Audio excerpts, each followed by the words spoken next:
Assalamualaikum warahmatullahi wabarakatuh. Waalaikumsalam warahmatullahi wabarakatuh. Untuk mengawali pertemuan ini, marilah kita berdoa sesuai kepercayaan masing-masing.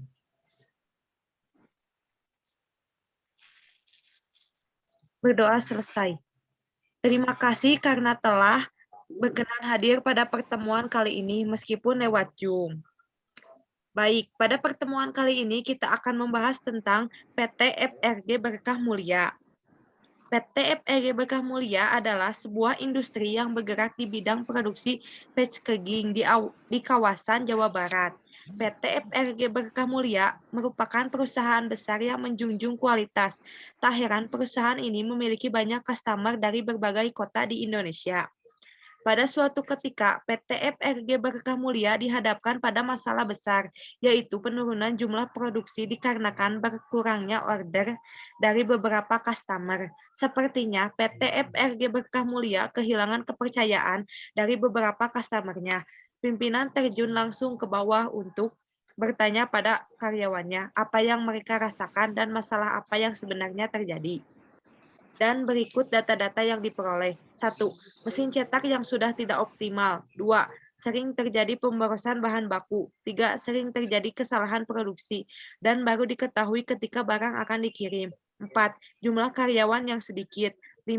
Tanggung jawab setiap karyawan tidak sama sehingga menimbulkan kecemburuan. 6. Stok bahan baku terlambat. 7. Atasan langsung yang kurang kooperatif. 8. Kontrol dari atasan kurang. Di sini, nanti saat brainstorming, masing-masing akan menyampaikan ide atau pendapat dan tidak menyanggah. Lalu, cara menyampaikannya itu secara bergiliran. Dalam brainstorming ini akan menyelesaikan masalah tentang PT FRG Berkah Mulia. Lalu, siapakah yang ingin berpendapat mengenai kasus ini?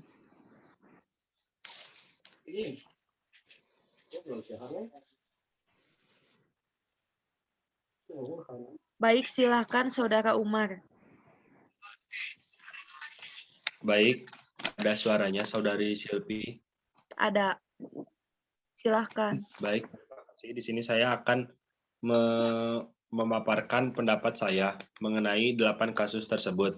Kalau menurut saya ya masalah yang dihadapinya yaitu nomor 8, yaitu kontrol dari atasan yang kurang kooperatif.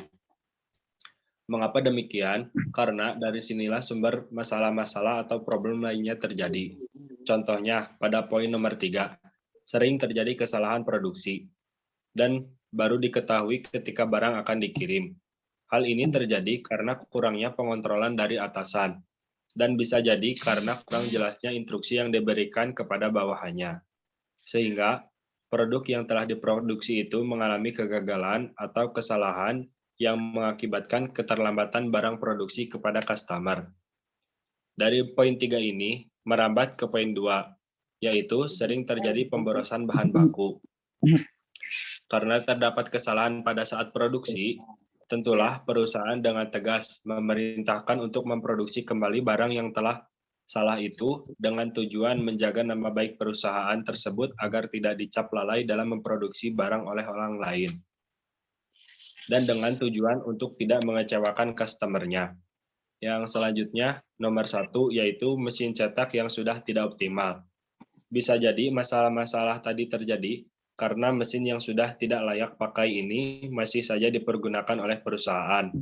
Karena perusahaan tidak ingin membeli atau memperbaiki mesin yang sudah tidak optimal itu yang mengakibatkan terjadinya kesalahan-kesalahan pada saat produksi dan tentunya merugikan bagi perusahaan itu sendiri.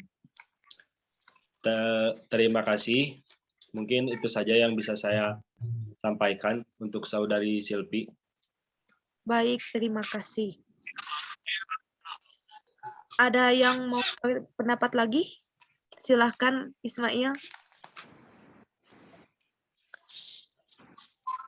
Saya gimana caranya jelas Bu Silvi? Jelas.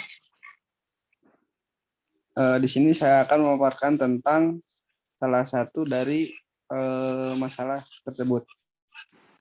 Kurangnya kontrol dari atasan perusahaan.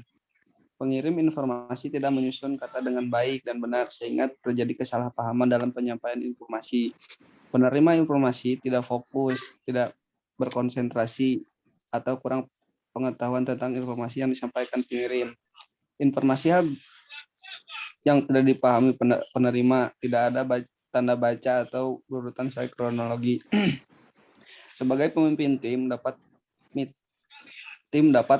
meeting minimal seminggu sekali setiap ada informasi terbaru supaya tidak terjadi kesalahpahaman antar atasan dan karyawan dan harus jelas dari segi penyampaian kepada pekerjaan yang harus diselesaikan. Terus poin selanjutnya yang poin keempat, jumlah karyawan yang sedikit. Ketika menjalankan suatu perusahaan yang menyediakan pelayanan, instansi atau institusi, pasti membutuhkan karyawan sebagai gerbang utama pelayanan tersebut. Ketika karyawan terlalu banyak dan pelanggan sedikit menjadi pemborosan bagi perusahaan.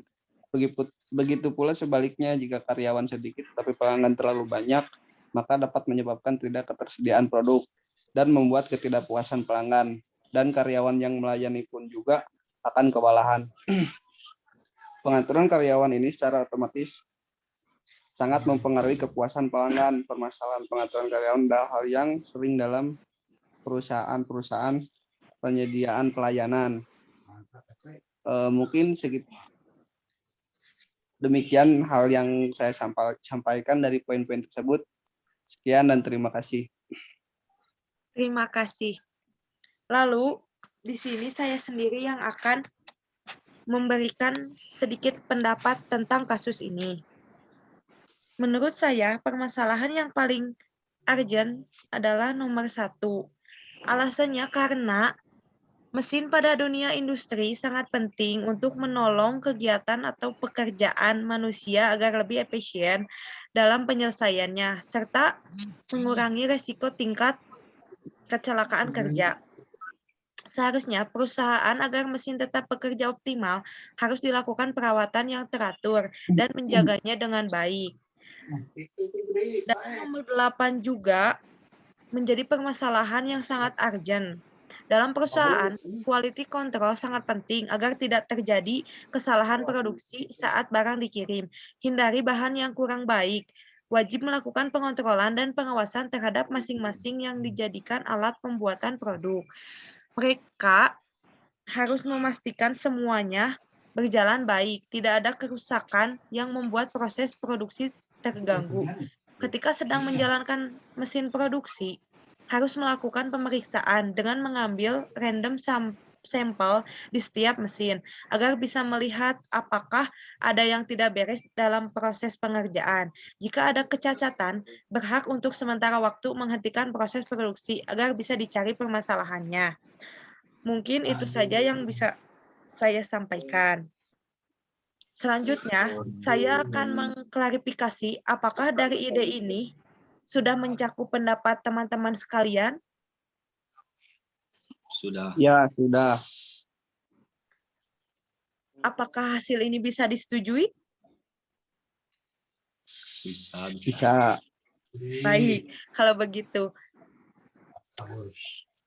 Kita tutup saja brainstorming kali ini. Mohon maaf bila ada kesalahan, kurang lebihnya mohon dimaafkan. Wassalamualaikum warahmatullahi wabarakatuh. Waalaikumsalam warahmatullahi wabarakatuh.